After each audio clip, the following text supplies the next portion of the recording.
करते हैं। Neutral pattern क्या है कि दोनों साइड हम ब्रेकआउट को आइडेंटिफाई करेंगे और उसके बाद हम ये डिसीजन लेंगे कि हमें कब एंटर करना है और किस तरफ मार्केट जाएगी। तो न्यूट्रल पैटर्न्स के अंदर एक तो असेंडिंग ट्रायंगल एक पॉपुलर चार्ट पैटर्न है। यहां पर आपको क्या दिखता है कि प्राइस ने एक साइडवेज मूवमेंट ले ली, बट इंपॉर्टेंट क्या है कि रेजिस्टेंस सेम लेवल पर मिल रहा है। अब ये असेंडिंग क्यों है? क्योंकि रेजिस्टेंस तो हमें सेम लेवल पर मिल रहा है, बट जो सपोर्ट है, जो बायर है, वो हर एक लेवल के बाद खरीदने के लिए रेडी है।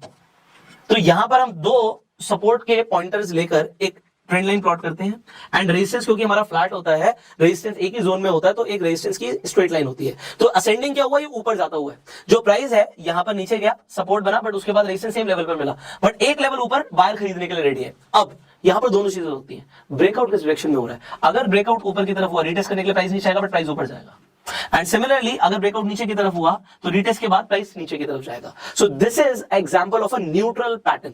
एंड बिल्कुल इसी तरीके से जो आपने असेंडिंग ट्रायंगल सीखा है, डिसेंडिंग ट्रायंगल भी होता है।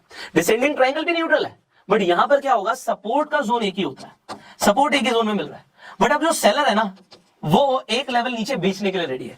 तो हम दो सपोर्ट के जोन लेकर एक हॉरिजॉन्टल लाइन प्लॉट कर देंगे, यहाँ पे ट्रेंड लाइन प्लॉट कर देंगे और हमें ट्रायंगल एक स्ट्रक्चर दिखेगा। अगर प्राइस इसी के बीच में घूम रहा है तो हमें फोकस किस चीज पे करना है कि ब्रेकआउट कहां हो रहा है भाई, और ब्रेकआउट जिस डायरेक्शन में हो रहा है उसके बाद हम कंफर्मेशन ले रहे हैं, वॉल्यूम देख रहे हैं। आप कुछ इंडिकेटर्स अप्लाई कर सकते हो, मेरे फेवरेट RSI और MACD को आप अप्लाई कर सकते हो फॉर द रीटेस्टिंग। अगर आपको कंफर्मेशन मिल रही है ओनली देन आप एंट्री लेंगे, और कंफर्मेशन आपको वॉल्यूम, RSI, MACD देंगे, और नेक्स्ट कैंडल लो ब्रेक होना चाहिए, हाई ब्रेक होना चाहिए, ये इंपॉर्टेंट है।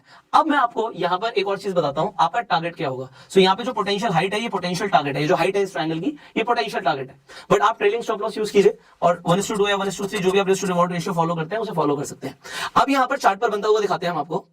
हम जब असेंडिंग ट्रायंगल की बात कर रहे हैं तो यहां पर एग्जांपल देखिए कि यहां पर रेजिस्टेंस सेम लेवल पर है, बट यहां पर जो आप देख रहे हैं कि सपोर्ट अलग अलग लेवल पर मिल रही है। तो सपोर्ट ऊपर मिल रही है, मतलब बायर ऊपर प्राइस पर खरीदने के लिए रेडी है।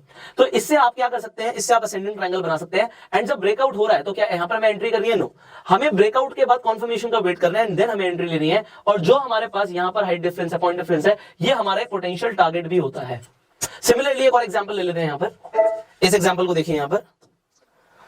सो यहां पर भी बिल्कुल सेम एग्जांपल है, आपको दिख रहा है जो प्राइस है वो एक रेंज बाउंड हो गया है यहां पर, बट जो रेंज है, रेजिस्टेंस एक लेवल पर मिलता जा रहा है, रेजिस्टेंस हमें सिमिलर लेवल्स पर मिल रहा है, बट जो हमारा सपोर्ट है वो ऊपर उठता जा रहा है। तो आप अगर सपोर्ट के लाइंस को प्लॉट करेंगे so you will get a ascending triangle. So this is example of ascending triangle. Similarly हम डिसेंडिंग ट्रायंगल को भी समझते हैं, इसका भी एग्जांपल ले लेते हैं। सो अगर मैं डिसेंडिंग ट्रायंगल देखूं, यहां पर बिल्कुल उल्टा था। यहां पर क्या था कि मुझे सपोर्ट जो सपोर्ट है वो एक लेवल पर मिल रहा है और जो रेजिस्टेंस है वो मुझे अलग अलग लेवल्स पे मिल रहा है। अब ब्रेकआउट जहां पर होगा that is the important thing. अगर ब्रेकआउट नीचे की तरफ हो रहा है तो मैं उस तरीके से एंट्री लूंगा। एंड ब्रेकआउट के बाद देखिए इस कैंडल ने ब्रेकआउट दिया, बट यहां पर लिखा है सेल हियर, क्योंकि लो को इस कैंडल ने ब्रेक किया है। जो हैमर बना उसने ब्रेक किया, हैमर बनने का प्राइस ऊपर गया, बट उसके बावजूद भी आप क्या देखते हो कि प्राइस नीचे जाता है। एंड आपका प्रोजेक्टेड टारगेट जो है वो आपको पता है, जो आपकी हाइट डिफरेंस है, this is your projected target. And इसके एक दो और एग्जांपल्स हैं हमारे पास। हम यहां पर ले लेते हैं ascending triangle, sorry descending triangle के एक और एग्जांपल ले लेते हैं। So this is again the target of this is again the example of descending triangle pattern. Price एक रेंज में आ जाता है, आपको सपोर्ट सिमिलर लेवल पर मिल रहा है, जो रेजिस्टेंस है वो आपको एक लेवल नीचे मिल रहा है, आपने प्लॉट कर दिया। ब्रेकआउट होने के बाद कंफर्मेशन का वेट करके आप एंट्री ले सकते हैं। फाइनली एक लास्ट एग्जांपल आपके लिए ले लेता हूं। यहाँ पे देखिए डिसेंडिंग ट्रायंगल के अंदर आप क्या देखते हैं कि यहां पर जो नीचे का सपोर्ट है वो ब्रेक हो गया, एंड उसके बाद आप देखते हैं कि कंफर्मेशन के बाद आप एंट्री ले सकते हैं। यहां पर क्योंकि ब्रेक हुआ है सपोर्ट जोन, यहां पे बियर से फाइट जीत गए। और एक सेम एग्जांपल इसी का मैं आपको दिखाता हूं। अगर ये ऊपर की तरफ हमारा ब्रेकआउट आया होता, तो ब्रेकआउट अगर ऊपर की तरफ आया है तो नीचे वाला सपोर्ट नहीं टूटा, यहां पे ऊपर की हमारी लाइन टूट गई रेजिस्टेंस की। सो यहां पर बुल्स जो है वो ये फाइट जीत गए। तो ये डिसेंडिंग ट्रायंगल का एग्जांपल है न्यूट्रल पैटर्न।